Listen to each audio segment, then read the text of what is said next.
Abdulhamid yer yuzidagi butun musulmonlarning xalifasidir. Bu yerda musulmonlarga Xitoy tarafidan zulm qilinmoqda. Barcha unutgan, ko'rmaslikka olayotgan joyini Abdulhamid ko'rmoqda. Barcha musulmonlarni birodar deb biladi. Faqatgina din bilan tarbiyalangan odamgina shunday qila oladi. Aynan shu sababli u buyuk imperator. Ammo gazetada qurol savdosi bilan shug'ullanayotgani yozilgan.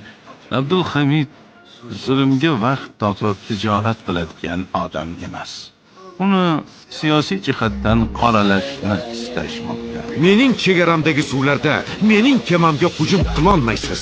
Darhol qo'yib yuborasiz. Siz molning qayerga olib ketilayotganini aytmadingiz, lekin biz aniqladik. Qurollar Xitoyga ketayotgan ekan. Eshit, elchi afandi. Biz islom xalifasimiz.